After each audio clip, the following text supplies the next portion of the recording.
से आप सभी का स्वागत करता हूं। दोस्तों, आज मजदूर दिवस है और इसीलिए हमने सोचा कि मजदूर दिवस पर मजदूर दिवस के मायने क्या है और आज वैश्विक जो महामारी पूरे विश्व में चल रही है उस वक्त में जो मजदूर हैं उनकी स्थिति पर चर्चा भी होना चाहिए। तो हमारे पास सबसे पहले भीम आर्मी के प्रदेश महासचिव मध्य प्रदेश के जो है राकेश माले, एडवोकेट राकेश माले, मैं उनसे इस संबंध में छोटे से उनके विचार जानना चाहूंगा।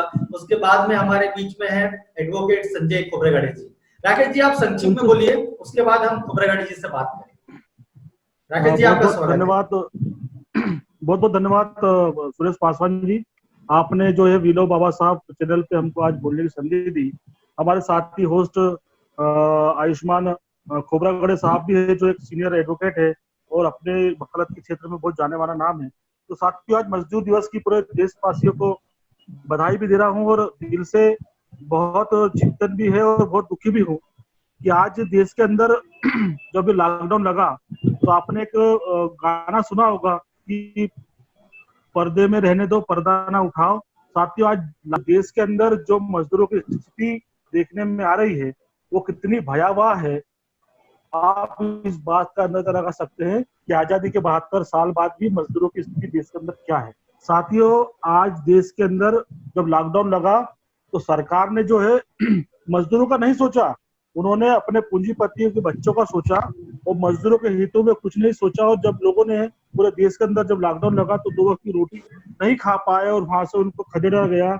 लोग जो है पैनिक होकर, भयभीत होकर जो है अपने गांव की और अपने शहर की ओर जाने लगे और लोगों ने 1800 किलोमीटर, 2500 किलोमीटर मजदूरों ने अपने भूख प्यास से अपने बच्चों और अपनी पत्नियों के साथ में, अपनी महिलाओं के साथ में सड़कों पर जो है 1800 और 2500 किलोमीटर की जब यात्रा करी। साथियों, देश के अंदर जो लोग, बुद्धिजीवी लोग थे, उनका दिल पसीज गया। साथियों, अपने एक पेट में बच्चा लेकर, 2 महीने के बच्चे को लेकर, अपनी बूढ़ी माँ को लेकर जब लोग सड़कों पर निकले तो आज देश के अंदर मजदूरों की स्थिति इससे समझ में आता है। साथियों, पूरा वर्ल्ड भारत की स्थिति को देख रहा है और मजदूरों की स्थिति को देख रहा है कि किस प्रकार से देश के अंदर जो स्थिति हो गई है वो बहुत ही भयावह स्थिति है। साथियों, वहीं हम बात करें कि मध्य प्रदेश के अंदर जबरन की सरकार, ये स्वराज की सरकार बनी है। साथियों, ये सरकार के पिछले 10 साल के कार्यकाल आपने देखे, मध्य प्रदेश को बिल्कुल बैकफुट पे और एकदम बीमारू राज्य में शिवराज की सरकार ने लाया और मजदूर से फिर से सरकार जो बनी।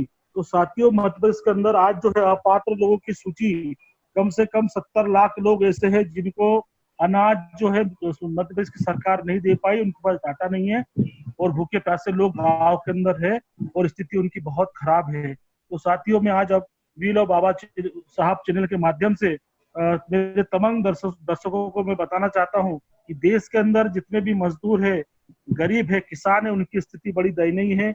आज भी 2 वक्त की रोटी के लिए लोग परेशान हो रहे हैं।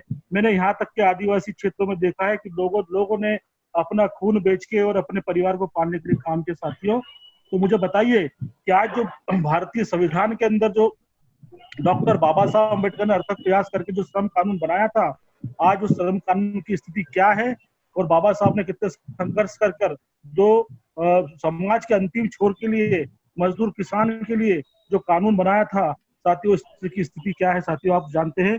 साथियों, आज मजदूर दिवस पर मैं देश के उस तमाम आपसे एक बात और कहना चाहता हूँ कि मजदूरों और गरीबों के लिए काम करने वाले नेता भी आज पैसे वाले हो गए हैं, मगर वो जो गरीब और मजदूर है उसकी स्थिति आप जानते हो साथियों, कितनी खराब स्थिति। सही। तो साथियों, ये सब बातें हैं। बहुत बहुत धन्यवाद। ठीक है, अब मैं खोब्रेगढ़े जी से निवेदन करूंगा कि इस संबंध में अपने विचार। मैं वीलो बाबा साहब इस यूट्यूब चैनल के तमाम दर्शकों को नवोदय जबीन और खासकर भाई सुरेश पासवान जी, मैं आपको साधुवाद दूंगा कि हमारे जैसे व्यक्ति को आपने बुलाया और मेरे छोटे भाई एडवोकेट राकेश माले आज हमारे बीच में डिबेट कर रहे हैं। मुझे बड़ी खुशी है कि वो भी मजदूरों के एक लड़ने वाले साथी हैं। तो पासवान जी, आज के संदर्भ में जो 1 मई मजदूर दिवस के संदर्भ में यदि मैं बाबा साहब की बात नहीं रखूं तो आज का जो विषय का जो संदर्भ है उसको पूरा मैं नहीं कर पाऊंगा, उससे अध्याय नहीं कर पाऊंगा। इसलिए मैं बाबा साहब को जोड़कर मजदूर दिवस की बात को रखना चाहता हूँ, यदि आपकी अनुमति हो। बिल्कुल। हाँ, तो सुरेश भाई, इस देश के अंदर में स्वतंत्र भारत ही नहीं, गुलाम भारत के अंदर में मजदूरों की यदि किसी ने लड़ाई लड़ी तो उसका नाम है डॉक्टर बाबा साहब अम्बेडकर। डॉक्टर बाबा साहब अम्बेडकर अपने मजदूरों को कहते हैं, क्या कहते हैं कि कण-कण में ईश्वर है, फिर मजदूरों की हालत बदतर क्यों। बाबा साहब अम्बेडकर मजदूरों से कहते हैं कि खोने के लिए गुलामों की बेड़ियां है और पाने के लिए सारा जहां है। बाबा साहब अम्बेडकर समाज को जागृत करने के लिए कहते हैं कि गुलामों को गुलामी का एहसास करा दो, वो जंजीर अपनी जंजीरें खुद ब खुद तोड़ देगा। बाबा साहब अम्बेडकर कहते हैं। बाबा साहब अम्बेडकर ने इस देश के अंदर में जब 1937 को चुनाव होने वाला था, उसके पहले 1936 को लिबरल पार्टी की स्थापना की, स्वतंत्र मजदूर दल बनाए, और स्वतंत्र मजदूर दल जब बनाया बाबा साहब अम्बेडकर ने, तो 17 उम्मीदवार खड़े किए। तो 17 उम्मीदवार जब खड़े किए तो उस वक्त में मुंबई जो काउंसिल थी, तो उसमें 176 सीटें थी, जिससे 15 रिजर्वेशन की सीट थी। वो पूरे 15 सीटों में बाबा साहब अम्बेडकर ने अपने उम्मीदवार खड़े करे। बड़ी फाखर के साथ मैं बताना चाहता हूँ, इस देश के अंदर में जो बहुत सारे देश के अंदर में निवासी बहुजन को लेकर, रिपब्लिकन को लेकर संगठन चल रहे हैं कि 1936 में बाबा साहब अम्बेडकर ने स्वतंत्र मजदूर बनाए और 15 रिजर्वेशन सीट में चुनाव लड़ते हैं। तो आपको बता देना चाहता हूं कि 13 सीटों पे चुनाव जीतते हैं और 2 जनरल चुनाव जीतते हैं, यानी 17 में से 15 बाबा साहब अम्बेडकर चुनाव अपनी सीटें जीत के लेके जाते हैं। बाबा साहब अम्बेडकर जब अपना स्वतंत्र मजदूर दल बनाते हैं, तो उसके संदर्भ में बाबा साहब अम्बेडकर का जो ये रहता है कि पार्टी का अपना क्या है, तो बाबा साहब अम्बेडकर चाहते हैं कि कारखाने में कामगारों के लिए रोजगार हो। बाबा साहब अम्बेडकर चाहते हैं कि कल्याण के लिए बेहतर कानून हो, मजदूरों के कल्याण के लिए। बाबा साहब चाहते थे कि काम के कंधे पे हो। इस देश के अंदर में जो उस वक्त में 12 घंटे 18 घंटे जो काम कराया करते थे उस काल में, उस समय में बाबा साहब अम्बेडकर ने 8 घंटे के लिए कहा, अपनी बात की उसको सरकार ने माना। बाबा साहब ने कहा कि मजदूरों के नीचे प्रमोशन होना चाहिए। बाबा साहब ने कहा कि जो छुट्टियां हैं उस छुट्टियों में भी मजदूर को वेतन मिलना चाहिए। और बाबा साहब ने कहा कि जो बड़े बड़े कारखाने हैं उसके जो मजदूर है उनके आवास होना चाहिए। ये बाबा साहब ने उस वक्त में लड़ाई लड़ी, और बाबा साहब अम्बेडकर ने लड़ाई नहीं लड़ी, उसको अपने रहते में जब बाबा साहब अम्बेडकर को 2 जुलाई 1942 को वाइसराय कमेटी में, काउंसिल में, वहां पर जब संमति बनने का मौका मिला, तो बाबा साहब ने उस वक्त में अपने शासन, अपने मंत्रिमंडल के काल में इस देश के अंदर में मजदूरों के हित के लिए काम किए। मैं आपको बताना चाहूंगा कि बाबा साहब अम्बेडकर ने यही नहीं, जब बाबा साहब अम्बेडकर को मैसूर के अंदर में बुलाया गया 1937 में, तो बाबा साहब अम्बेडकर 1937 में जाते हैं मैसूर में, किसानों की एक सभा होती है। और सुरेश भाई, हाँ जी, सुन रहे हैं? हाँ, मैसूर के अंदर में बाबा साहब अम्बेडकर को वहां पर बुलाते हैं, किसानों की सभा होती है। तो जब सभा होती है तो वहां पर बाबा साहब अम्बेडकर किसानों के बीच में क्या कहते हैं कि किसानों बैलों की तरह इतना कष्ट होते, कैसा कि जैसे 2 बैल पीछे रहते हैं और जो जुताई सामने करता है, तो किसानों की स्थिति है बैलों की तरह, और किसानों की हित के लिए बाबा साहब अम्बेडकर कहते हैं। और यही नहीं, जब बाबा साहब अम्बेडकर किसानों मजदूरों के लिए लड़ाई लड़ते हैं, आपको बता देना चाहता हूँ कि मुंबई के अंदर एक बहुत बड़ा अधिवेशन रखते हैं, बहुत बड़ा हड़ताल रखते हैं कि मजदूरों के लिए। तो वहां पर रत्नागिरी से लोग आते हैं, वहां पर मुंबई के लोग रहते हैं, वहां पर रायगढ़ के लोग रहते हैं, वहां सतारा के लोग रहते हैं, नासिक के लोग रहते हैं, और लोग अपने अपने साधनों से, ट्रेनों से जाते हैं, बसों से जाते हैं, अपने अपने साधनों से जाते हैं और बहुत बड़ा वहां पर आंदोलन करते हैं। और आंदोलन करने के बाद वहां के जो पूंजीपति है उसको अपनी बात को मनवाते हैं कि इस समाज का जो वह है, ये जो मजदूर वर्ग है, इसकी मांगों को आपको मानना पड़ेगा। उस काल की अंग्रेजों की सरकार थी, 1937 के दौरान में गोली चल जाती है, गोली चल जाने के ऊपर जो भगदड़ होती है वहां पर, जो तो सरकार बाबा साहब अम्बेडकर को दोषी मानती है। तो बाबा साहब अम्बेडकर कहते हैं कि इसका दोषी मैं नहीं हूं, मैं यदि एक्शन कमेटी यदि कोई मुझसे मामला दर्ज कराना चाहे तो मैं उसके लिए तत्पर हूं। आप किसी भी मेरे विरुद्ध में मामला दर्ज करें, लेकिन अंग्रेज की सरकार बाबा साहब की विद्वता, बाबा साहब के व्यक्तित्व की वजह से बाबा साहब पर मामला दर्ज नहीं करती। यही नहीं, बाबा साहब अम्बेडकर को जब श्रम मंत्री बनते हैं तो बड़े फख्र के साथ बता देना चाहता हूं कि बाबा साहब अम्बेडकर को पीडब्ल्यूडी विभाग मिलता है, बाबा साहब अम्बेडकर को लेबर विभाग मिलता है, और बाबा साहब अम्बेडकर को माइंस का विभाग मिलता है। बाबा साहब अम्बेडकर ने जितने भी आज जो माइंस के जितने भी मजदूर लोग हैं इस स्वतंत्र भारत में, यदि जितने भी उनको लाभ मिल रहे वर्तमान में, वो बाबा साहब अम्बेडकर की वजह से है और किसी की वजह से नहीं। और बड़े दुर्भाग्य के साथ कहना पड़ता है, इसलिए दुख के साथ, इसलिए कि जिन सरकारों के हाथ में सत्ता की चाबी रही, उन सरकारों ने ये काम नहीं किया। आपको सुरेश भाई, आपके दिल्ली बाबा साहब के माध्यम से आपको बता देना चाहता हूं कि बाबा साहब अम्बेडकर कम्युनिस्टों को कहते हैं। जो लोग कहते हैं कि कम्युनिस्टों ने लड़ाई लड़ी, आपको बता देना चाहता हूं, मैं उनसे ऐसे किसी भी कम्युनिस्ट व्यक्ति से, कोई भी मार्क्स को लेनिनवादी व्यक्ति से मैं उससे डिबेट करना चाहूंगा क्योंकि बाबा साहब अम्बेडकर ने कहा है कि जितने भी कम्युनिस्टों ने कम्युनिस्ट की पुस्तकें नहीं पढ़ी है उससे ज्यादा महंगे पढ़ी है, और इस देश के अंदर कम्युनिज्म कभी सफल नहीं होने वाला। ये बात बाबा साहब अम्बेडकर कहते। और बाबा साहब अम्बेडकर को मनमाड़ के अंदर में जब 20,000 रेल मजदूर रहते हैं, बाबा साहब अम्बेडकर को मनमाड़ के अंदर में बुलाते हैं और 22 और 23 फरवरी को वहां पर एक अधिवेशन होता है। उस अधिवेशन में बाबा साहब अम्बेडकर कहते हैं कि मजदूरों का यदि कोई दुश्मन है तो पूंजीवाद और ब्राह्मणवाद है। ऐसा बोलने वाले बाबा साहब अम्बेडकर रहे, कम्युनिस्ट नहीं रहे। कम्युनिस्ट इसलिए नहीं रहे, कम्युनिस्ट तो बाबा साहब के विरोधी रहे हैं, क्योंकि बाबा साहब उस काल के समय में मजदूरों का नेता कम्युनिस्ट कभी नहीं हुआ। आपको तो एक बात आपके टीवी के माध्यम से बता दो कि जो अम्बेडकरवादी कम्युनिज्म की बात करते हैं, जब बाबा साहब अम्बेडकर 1952 को चुनाव लड़ते तो उस वक्त में जो ढाइये होते हैं वो उस वक्त मतलब तो फाड़ते और हमारे लोगों को बहकाते हैं, लोगों से कहते हैं कि बाबा साहब अम्बेडकर को वोट मत दो, यानी कम्युनिस्ट हमारे कभी हितैषी नहीं हुए।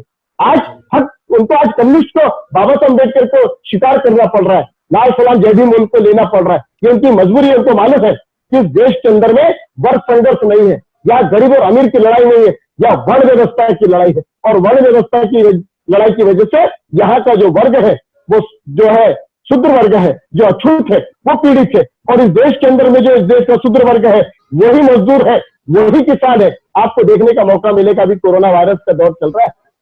आपको एक फॉर एग्जाम्पल आप देखो, दिल्ली के अंदर में जो मजदूर थे, दिल्ली की सरकार केजरीवाल की, दिल्ली में सरकार आपकी बीजेपी की उत्तर प्रदेश में सरकार है, अनेकों जगहों अनेकों पार्टी की सरकार है।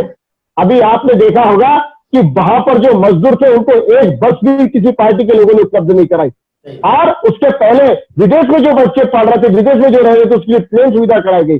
अभी हमने टीवी में देखा है और पेपरों में पढ़ा है कि कोटा में जिन जिन राज्यों के बच्चे पढ़ रहे थे, तो किनके बच्चे पढ़ रहे थे?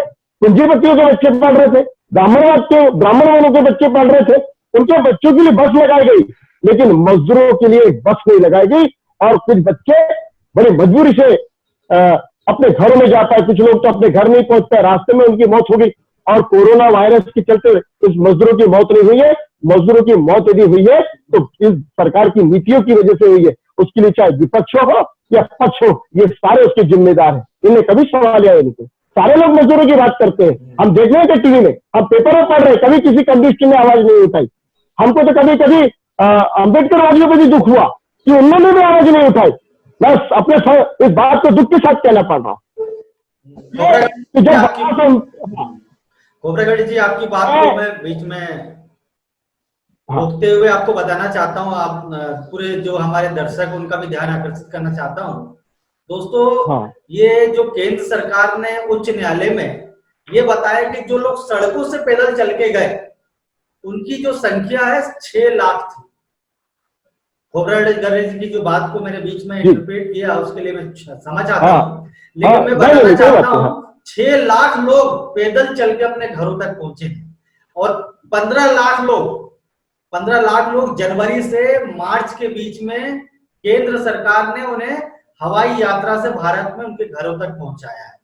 मतलब जो अमीर वर्ग है, जो मध्यम वर्ग का जो धनी तबका है, उसके लोगों को, उनके जो परिवार के लोग हैं, उनके लिए प्लेन की सुविधा है, और जो गरीब तबका है वो सड़कों पे जाते जाते दम तोड़ रहा है।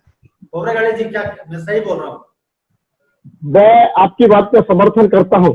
ये जो इसलिए बाबा साहब अम्बेडकर ने कहा कि संविधान कितना ही अच्छा हो, उसको चलाने वाले अच्छे नहीं होंगे तो जनता का भला नहीं होगा। सरकार जिनके हाथों में है वो सरकार को बहुत अच्छे रूप से नहीं चला रहे पासवान जी। यदि वास्तव में सरकार अच्छे रूप से चलाते तो शायद ये मजदूरों की ये दशा नहीं। और मुझे तो दुख उन लोगों पे है सुरेश भाई, जिन लोगों ने प्रधानमंत्री केयर फंड में लोगों ने बढ़ चढ़ के पैसा दिया, तो पैसा किस मजबूरी से दिया मुझे तो नहीं समझ में नहीं आता, पर उन लोगों ने पैसा तो दिए, करोड़ों रुपए दिए, लेकिन एक सवाल ये उठा कि जो मजदूर पैदल जा रहे हैं, जिनकी भूख से मौत हो रही है, उसमें आपने क्या किया? ऐसे प्रतिनिधित्व की प्रस्तुति में हम तो आपके इस चैनल के माध्यम से लोगों से आह्वान करते हैं, जिस प्रतिनिधि ने प्रधानमंत्री केयर फंड का पैसा दिए और उस प्रधानमंत्री केयर फंड का पैसा उसके लाभ तो नहीं मिल पाया, लेकिन बड़े बात सुरेश भाई और राकेश भाई बड़े दुख के साथ कहना पड़ रहा है, या डिफॉल्टर जो उद्योगपति थे, पूंजीपति, उनका कर्जा माफ कर दिए। कोरोना वायरस से जिनको लाभ में जो है जी ये जो पीएम केयर फंड है, राकेश भाई एक मिनट, हाँ तो पीएम केयर फंड है उसके बारे में हम कल या परसों उस पर विस्तार पूर्वक चर्चा करेंगे, क्योंकि वो बहुत महत्वपूर्ण मुद्दा है। अभी बात हम चलो मैं इसलिए हाँ जी बिल्कुल मैं इसलिए कह रहा हूँ कि मजदूरों के हित में मजदूरों के हित में यदि चाहते हैं उस केयर फंड से भी है तो इससे मजदूरों का हित कर सकते थे। उस पैसा किसके लिए था? कोटा से लोगों को बस में लाने के लिए, तो एरोप्लेन से लाने के लिए नहीं था।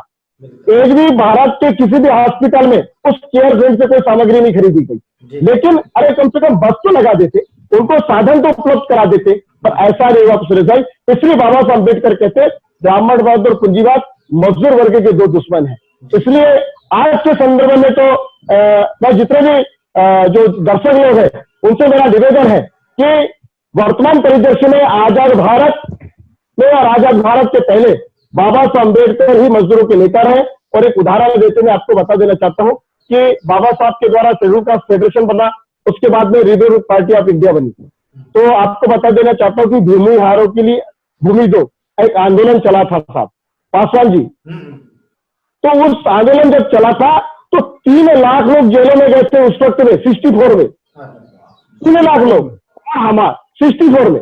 और जब आंदोलन के चलते सरकार ने मजबूरीवश जो भूमिहीन थे, किसान भूमिहीन मजदूर थे, उनको जमीन वितरण किया गया था।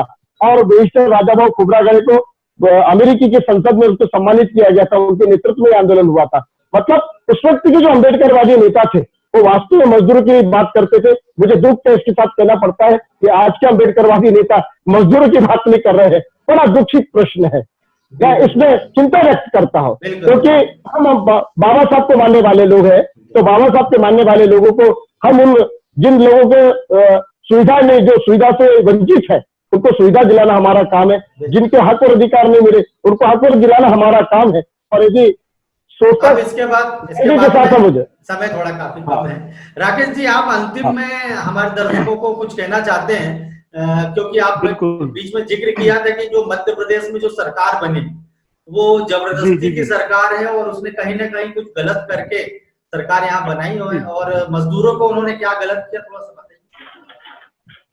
पासवान जी, मेरे पूर्व वक्ता बड़े भैया खोब्रागड़े जी जो बात रखी बहुत ही संक्षिप्त में उन्होंने सार गंभीर बात रखते हुए जो जानकारी दी, निश्चित तौर पे सभी को सुनना चाहिए और आत्मसात करना चाहिए। उन्होंने कहा कि आज देश के अंदर अम्बेडकरवादी लोग भी जो है वो मजदूरों के लिए आंदोलन नहीं कर रहे हैं, निश्चित तौर पर देखने में ये आता है। साथियों, मैं कहना चाह रहा था कि मध्य प्रदेश के अंदर आज जो स्थिति है, मध्य प्रदेश के अंदर सबसे बड़ा जो संकट का विषय है कि यहाँ पे रोजगार की भारी कमी है। और आज मध्य प्रदेश जो है वो मजदूर एक्सपोर्ट करने वाला राज्य बन चुका है। साथियों, ये लॉकडाउन में ये साबित हो चुका है। और मध्य प्रदेश के अंदर सिर्फ आरएसएस और संघ ने मिलकर जो मध्य प्रदेश का जो हाल किया है, तो आज भारत के अंदर सबसे पिछड़े राज्य में मध्य प्रदेश की स्थिति है। साथियों, यहाँ पे जो है रोजगार का कोई साधन नहीं है, हर घर में आपको युवा बेरोजगार मिल जाएगा। साथियों, मैं आपसे यही कहना चाहता हूँ कि आज मजदूर दिवस पर मुझे मुनव्वर राणा जी की वो कविता याद आ रही है, सो जाते हैं पत्थर पे, सो जाते हैं फुटपाथ पर, सो जाते हैं फुटपाथ पर पेपर बिछाकर वो, सो जाते हैं फुटपाथ पर पेपर बिछाकर वो, मजदूर कभी नींद की गोलियां नहीं खाते। तो साथियों, देश के अंदर स्थिति ऐसी ही खराब है और लॉकडाउन ने तो पूरा जो है पूरा सिस्टम ही खोल दिया है। और हाँ, सबसे महत्वपूर्ण बात मैं आपको बताना चाह रहा था कि